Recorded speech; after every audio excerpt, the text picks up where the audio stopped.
मम आराध्य गुरुदेव के चरणों में मन वचन काय सहित नमोस्तु नमोस्तु नमोस्तु। महाराज जी, प्रथम मैं अपना भावना योग का अनुभव बताना चाहती हूँ कि मेरे जीवन में अनेकों बार ऐसा समय आया है कि मैं बहुत ज़्यादा विचलित हुई हूँ।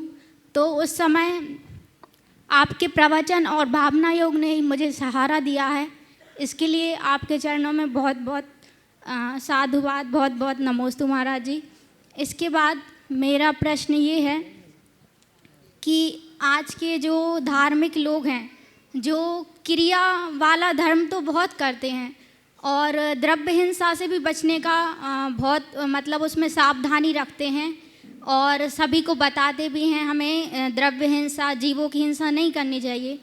पर जो एक भाव हिंसा होती है, जो वो अपनी बाड़ी के द्वारा किसी का दिल दुखाते हैं या फिर अपनी बाड़ी से कुछ ऐसा कह देते हैं कि दूसरों के मन पर एवं मस्तिष्क पर उसका बहुत बुरा प्रभाव पड़ता है।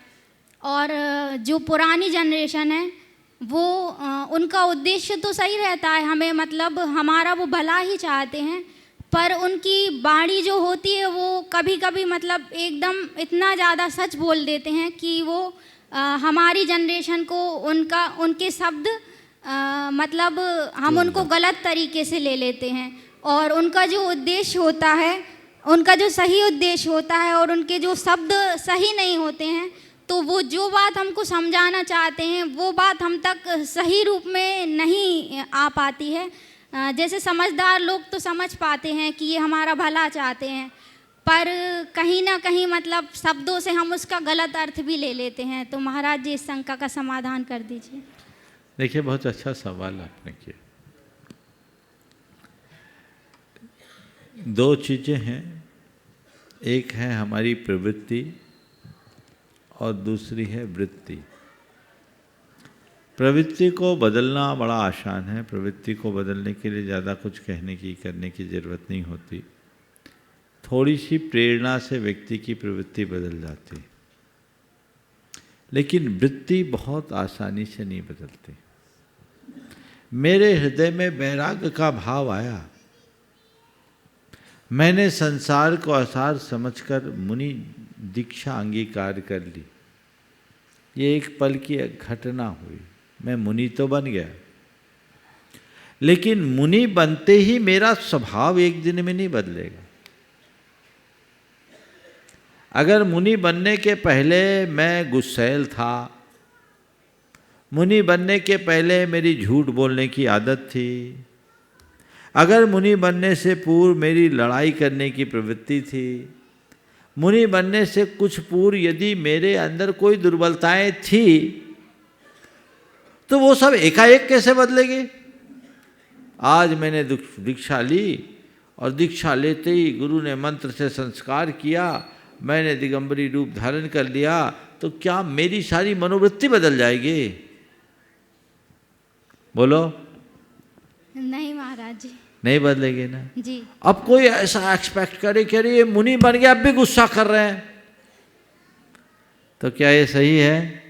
नहीं महाराज जी, नहीं है ना। नहीं। इसी तरह कोई व्यक्ति अधर्मी था, वो गुरुजनों के सानिध्य संसर्ग को पाकर के धर्मी बन गया। धर्मी बन गया ये अच्छी बात है, उसकी बहुत सारी आदतें बदल गई, लेकिन उसकी मनोवृत्ति एक दिन में बदल जाएगी क्या? क्रोध, क्षोभ, झुंझलाहट, भाषा, बोली तो पुरानी रहेगी जी महाराज, वो तो नहीं बदलेगी जी। धीरे धीरे परिवर्तन आएगा। समझ रही बात को? उत्तर को आगे बढ़ाऊं कि यहीं रोक दूं? धीरे धीरे परिवर्तन आएगा। अगर कोई धर्मी में एक दोष दिखता है, दुर्बलता दिखता है, तो इसे एक प्रक्रियागत दुर्बलता मानकर स्वीकार करो और अपने अंदर थोड़ा सा भी दोष दिखे तो उसको उखाड़ने के लिए कमर कस के तैयार हो जाओ। धीरे धीरे बदलाव आता है, संस्कार एक पल में नहीं बदलते, वक्त लगता है। समझ गए? अब एक जगह एक घटना घटी। एक मुनि महाराज थे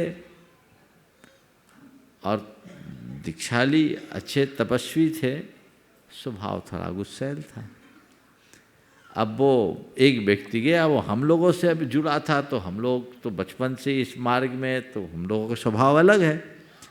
और वो पहली बार उन मुनि महाराज के पास गया और टारगेट बन गया। गुस्सा आ गया, अरे महाराज जी, मुनि महाराज इतना गुस्सा करते हैं? मैं तो कुछ और सोच के गया था, हमने तो आप लोगों को मुनि महाराज की तरह देखा, और वो महाराज जी बहुत गुस्सैल है। हमने कहा ध्यान रखना, मुनि महाराज गुस्सैल नहीं होते, गुस्सैल आदमी मुनि बन सकता है।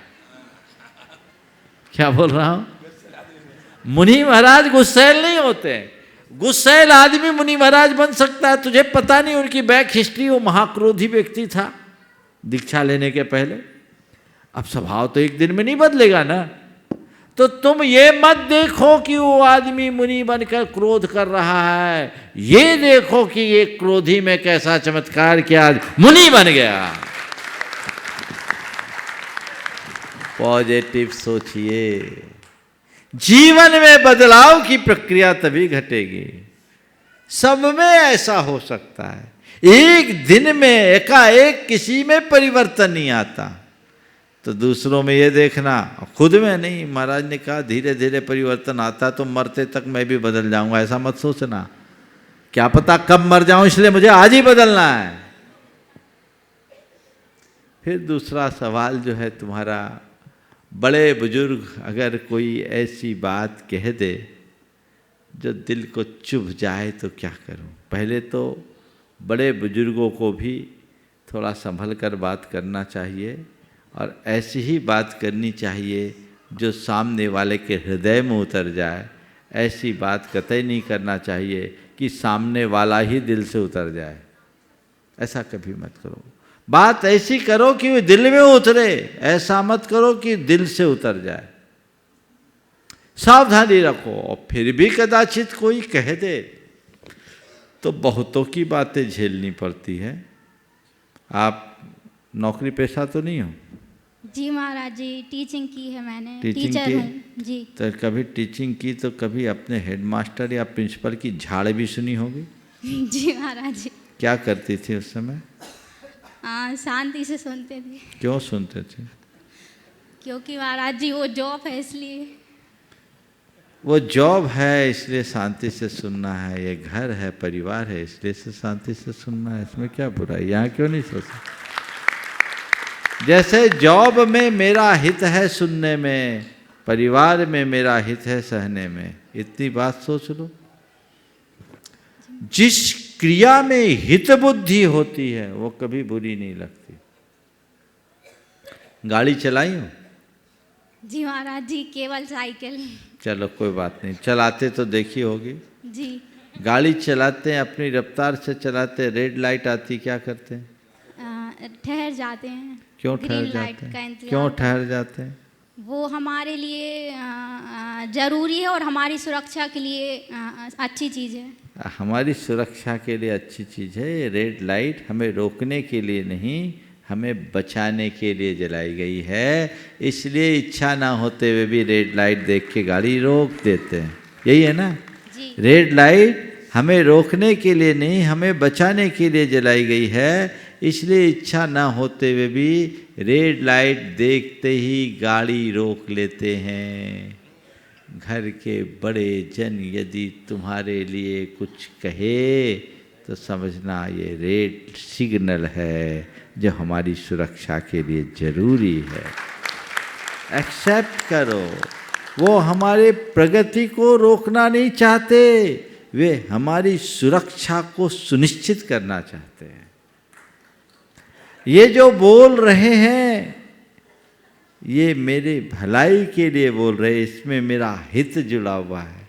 यदि इतनी बात अंदर उतर जाए तो कुछ भी गड़बड़ नहीं होगा। समझ गए? जी महाराज।